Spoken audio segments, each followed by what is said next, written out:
American Men of Mind by Burton Egbert Stevenson. Chapter 4, Painters, Part 2. A third self-made artist was John Nagle, whose portrait of Gilbert Stuart, which heads this chapter, is the best that exists. Nagle was apprenticed when a boy to a coach painter and soon was spending his spare time practicing a more ambitious branch of the painting profession. As soon as he was through his apprenticeship, he set up as a portrait painter and traveled over the mountains to Lexington, Kentucky, hoping to fare as well as Harding had. But he found the field already preempted by two other painters, one of whom, Matthew Jouet, was an artist of considerable skill. Nagle had a hard time getting back home again, but he finally reached Philadelphia and spent most of the remainder of his life there. Practice and study gave him a certain skill. He visited Boston and had the advantage of some instruction from Gilbert Stuart, but his work remained to the end inferior to either Harding's or Alexander's.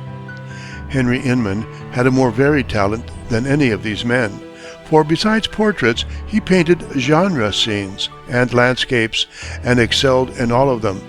At the age of 14, he had been apprenticed to a painter by the name of John Wesley Jarvis, a picturesque character, better remembered by his anecdotes than by his work, and when his apprenticeship was over, he began painting on his own account in New York and afterwards in Philadelphia.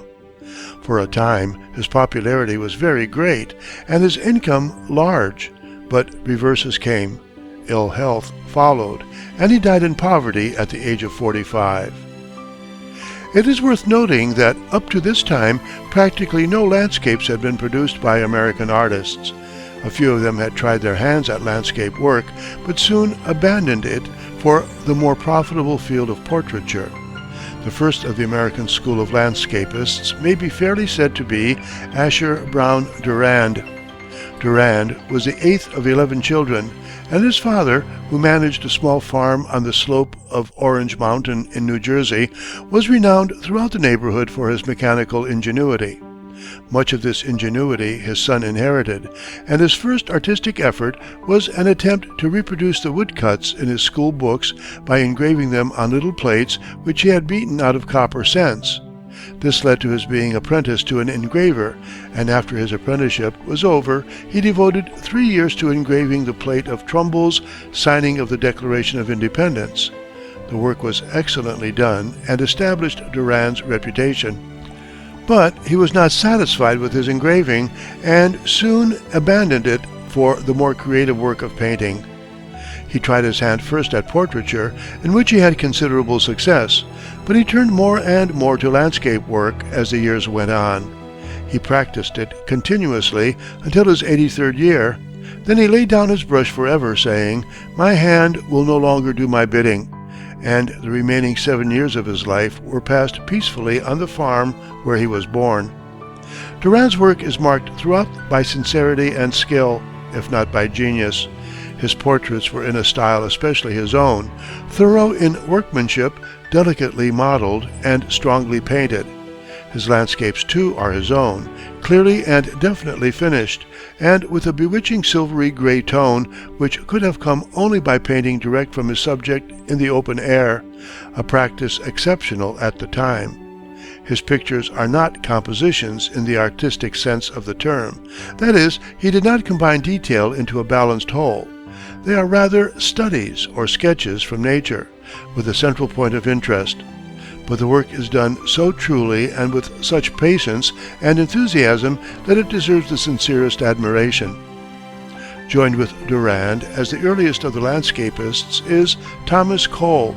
Cole was born in England and did not come to America until he had reached his 19th year. But he afterwards became so good an American that he declared he would give his left hand to have been identified with America by birth instead of adoption. He found employment in Philadelphia as an engraver. Then, after some practice, he got together a kit of painting materials and started to tramp about the country as a portraitist. He found the woods full of them and competition so fierce that he was unable to make a living. But determining to be an artist at any cost, he returned to Philadelphia and passed a fearful winter there, living on bread and water. half frozen by the cold, with only a cloth table cover for overcoat and bed, and suffering tortures from inflammatory rheumatism. A second trying winter followed, but in the spring of 1825 he removed to New York, and his privations were at an end. For in those years of suffering he had developed a delicate art as a landscapist, and he found a ready sale for his pictures. At first at low prices, it is true, but his fame spread rapidly, and he was able, in 1829, to go abroad and spend 3 years in Italy and England.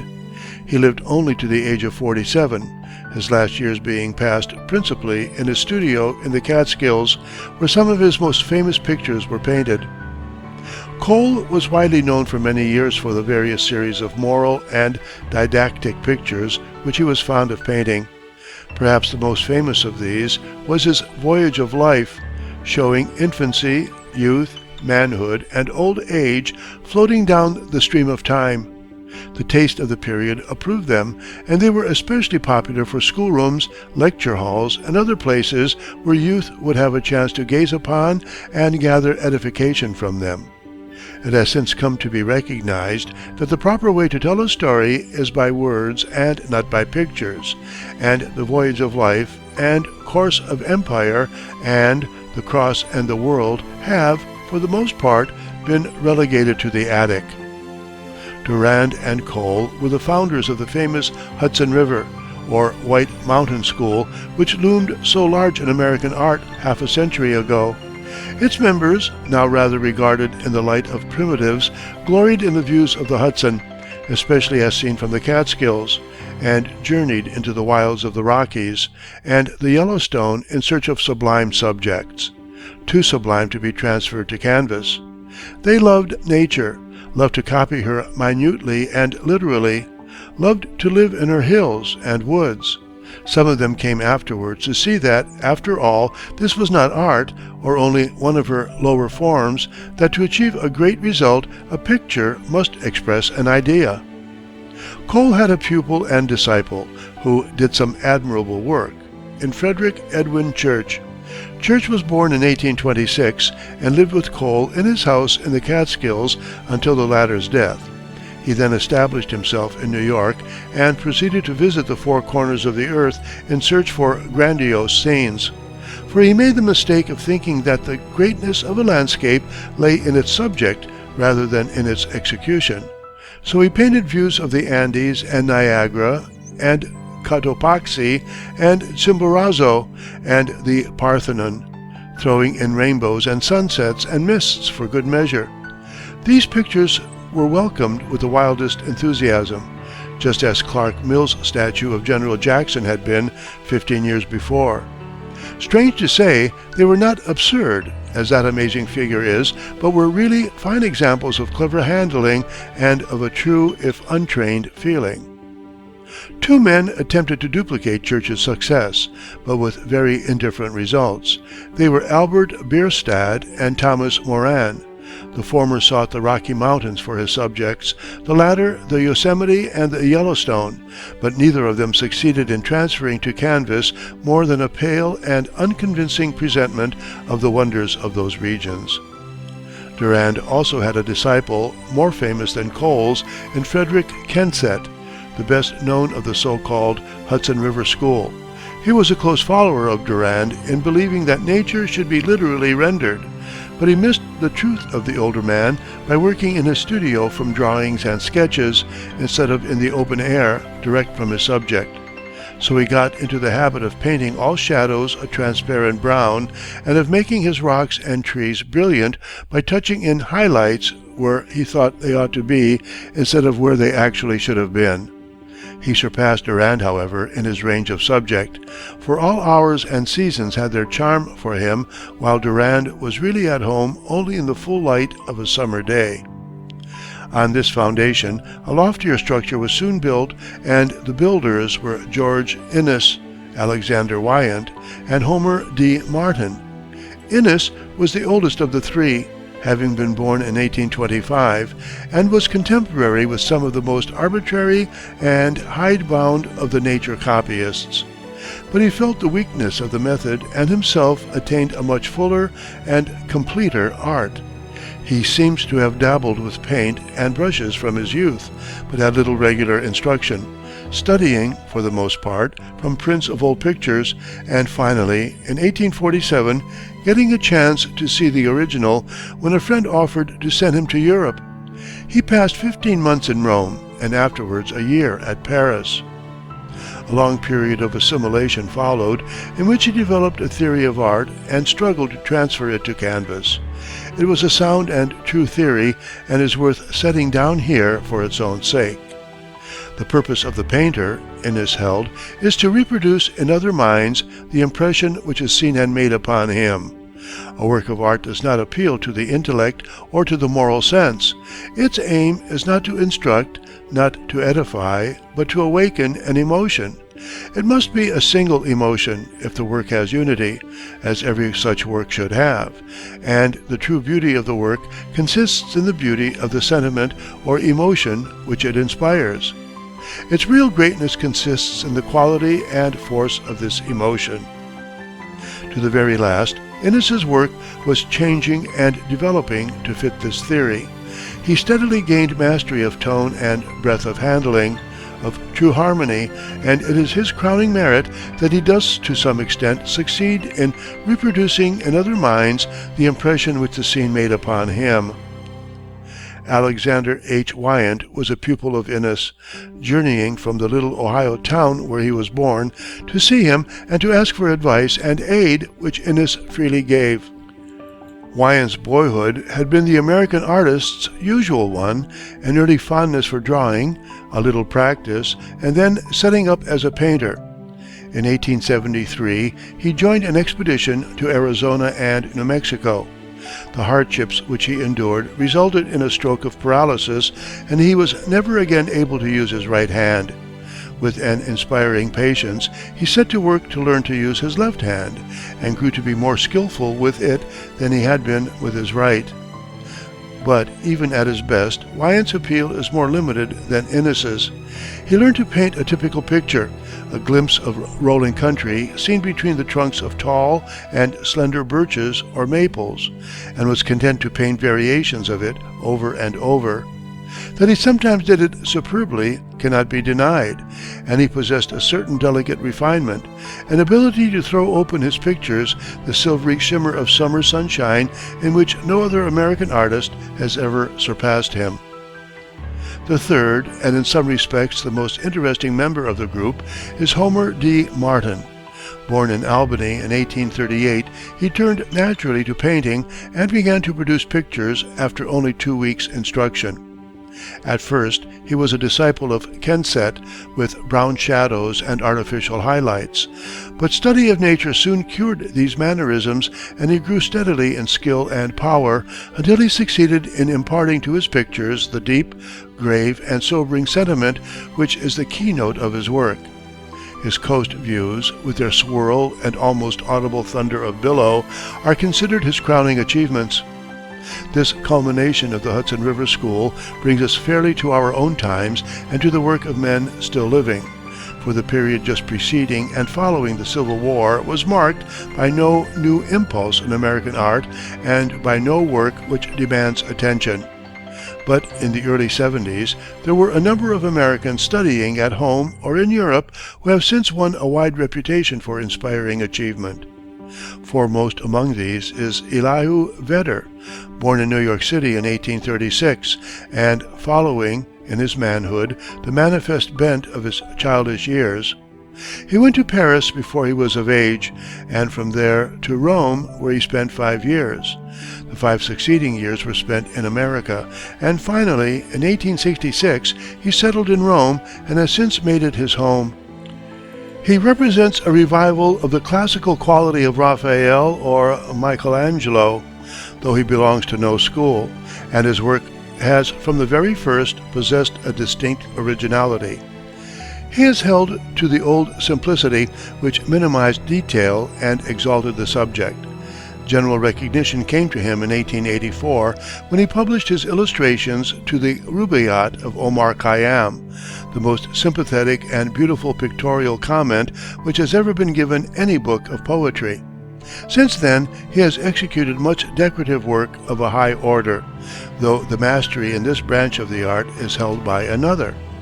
That other is John Lafarge, admittedly the greatest mural painter the world has seen in recent years. His life was a fortunate one. His father, an officer of the French Marine, came to this country in 1806, married, and purchased a great plantation in Louisiana, from which he derived a large revenue. His son, born in 1835, grew up in an artistic atmosphere of books and pictures, and was early taught to draw. When, after some study of law, he visited Paris, his father advised him to take up the study of art as an accomplishment, and he entered one of the studios, merely as an amateur, at the same time gaining admittance, through his family connections, to the inner artistic circles of the capital. For some years he studied art, not to become a painter, but because he wished to understand and appreciate great work, and at the end of that time he returned to New York and entered a lawyer's office. But he was ill at ease there, and finally definitely decided upon an artistic career. Went to Newport and worked under the guidance of William Morris Hunt, painting everything, but turning in the end to decorative work, and afterwards to stained glass. In these he has had no equal, and his high achievement, as well as the wide appreciation his work has won, is peculiarly grateful to Americans, since Lafarge's career had been characteristically American. He had little actual study in Europe, and yet possesses certain great traditions of the masters to a degree unequaled by any compatriot. Of his work as a whole, it is difficult to speak adequately. Perhaps its most striking characteristic is the thought that is lavished upon it, so that the artist gives us the very spirit of his subjects. In inspiration, in handling, in drawing, and in color, Lafarge stands alone. No man of his generation has equaled him in the power to lift the spectator out of himself and into an enchanted world by the consummate harmony of strong, pure color. This feeling for color culminated in his stained glass work, probably the richest color creations that have ever been fashioned on this earth. In all his varied mass of production, there is nothing that lacks interest and charm. We have referred to Lafarge's study under William Morris Hunt, and we must pause for a moment to speak of the older artist. His artistic career was in some respects an accident, for, developing a tendency to consumption in his late boyhood, his mother took him to Rome and remained there long enough to enable him to imbibe some of the artistic traditions of the Eternal City and to begin work with H.K. Brown, the sculptor. He found the work so congenial that he persuaded his mother to omit the course at Harvard which had been expected of him, and to permit him to devote his life to art. For 5 or 6 years thereafter, he studied at Rome and Paris. Then for 3 years he was with Millet at Barbizon. Finally, in 1855, he returned to America, settling first at Newport and afterwards at Boston. He painted many portraits and figure pieces, and was an active social and artistic influence to the day of his death. As an artist, he lacked training, and remained to the end an amateur of great promise, which was never quite fulfilled. And this brings us to the most eccentric, the most striking, and in some respects the greatest artist of his time, James Abbott McNeill Whistler. Whistler was born at Lowell, Massachusetts in 1834. His grandfather, of an English family long settled in Ireland, had been a member of Burgoyne's invading army, but afterwards joined the American service and, after the close of the Revolution, settled at Lowell. His father was a distinguished engineer and major in the army, and after his death in 1849, it was natural that young Whistler should turn to the army as a career. He entered West Point in 1851, remained there 3 years, and was finally dropped for deficiency in chemistry. There was one study, however, in which he had distinguished himself, and that was drawing, and after his dismissal he went to Paris, where he studied for 2 or 3 years. Then he removed to London, where most of the remainder of his life was spent. His work, striking and original, was at first utterly misunderstood by the public. The most famous piece of hostile criticism to which he was subjected was Ruskin's remark, after looking at The Falling Rocket in 1877, that here was a fellow with the effrontery to charge 100 guineas for flinging a pot of paint in the public's face. Some further years of abuse followed, and then the pendulum swung the other way, and the eccentric artist became a sort of cult. In the end, he won a wide reputation, and before his death was recognized as one of the leading painters of his time. And his reputation was deserved, for his work possesses a rare and delicate beauty, individual to it. His portraits of his mother and of Thomas Carlyle are admirable in their simplicity and quiet dignity.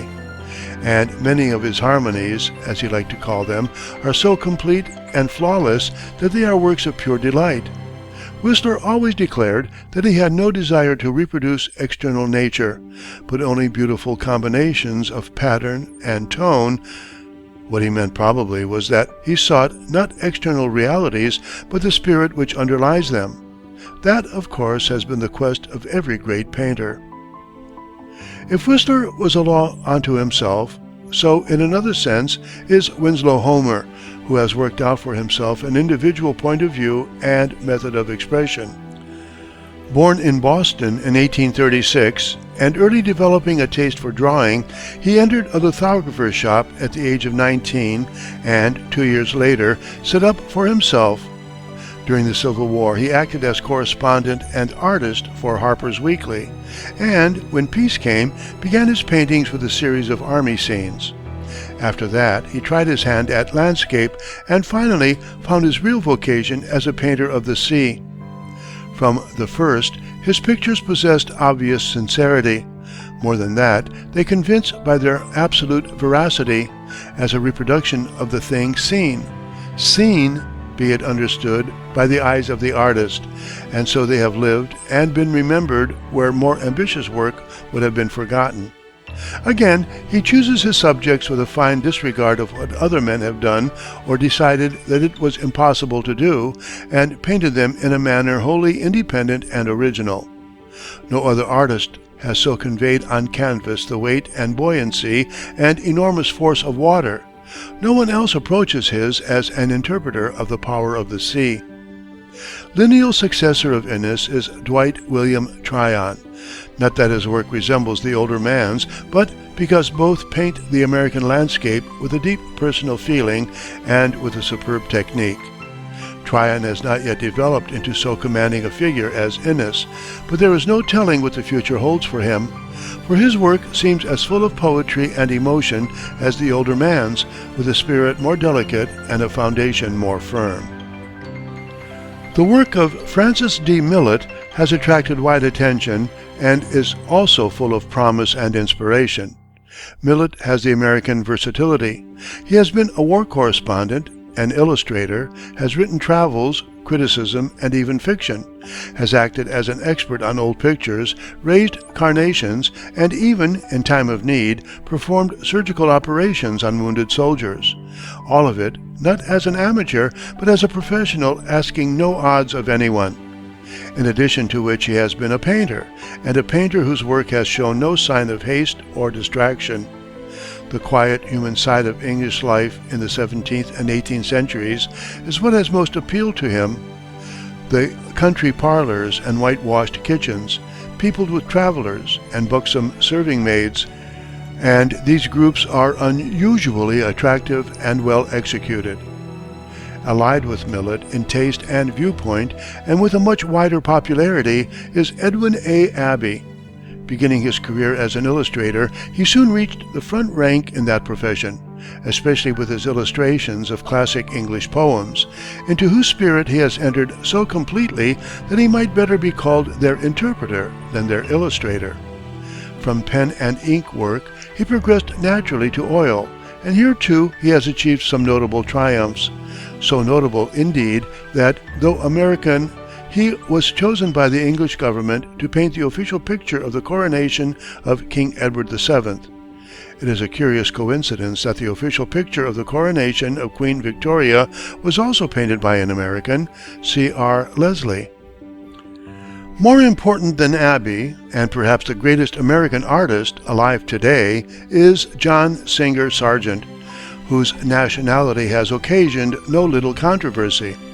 Born in Florence of American parents, receiving his artistic training in Paris, residing since in England, though with much traveling through Europe, and only 2 or 3 trips to the land of his allegiance, he may still be held an American, if descent counts for anything. His paintings have been shown wherever pictures are to be seen, and he has received for them all honors that a painter can receive. Before the freedom and certainty of Sargent's art criticism stands abashed. His portraits have a wonderful effect of vitality and a purity and brilliancy of color which have never been surpassed.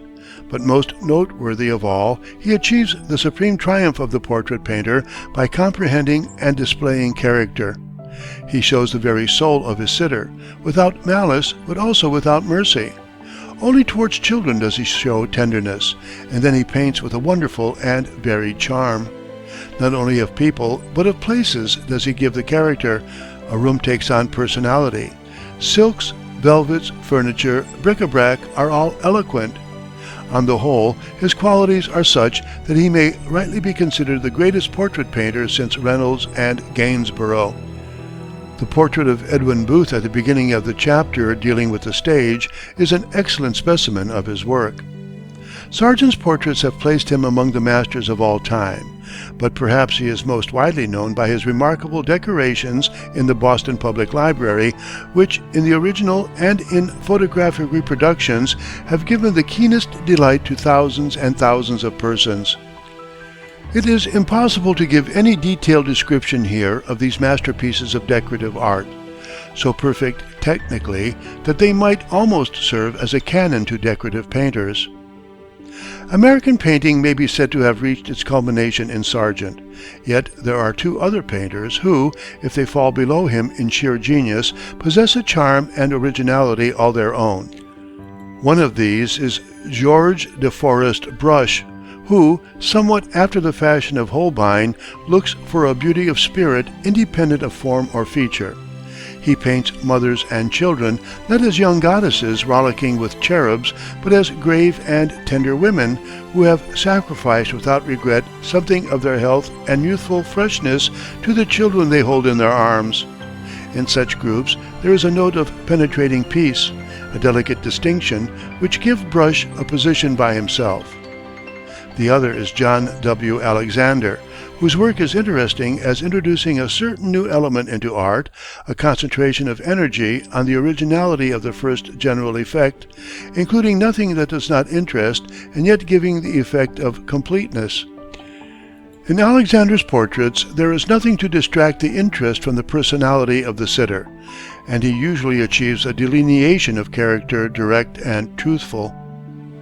Here, this short review of the great personalities of American art must end. There are many other painters alive today whose work is full of promise, and who may yet achieve great places in the world's pantheon. Indeed, it would almost seem that a renaissance of American art is at hand. The country has emerged from the crudities of its first years and from the mediocre conventionality of its middle period without having lost the freshness and enthusiasm conducive to high achievement. Its face is toward the sunrise. End of Chapter 4, Part 2. Recording by William Tomko.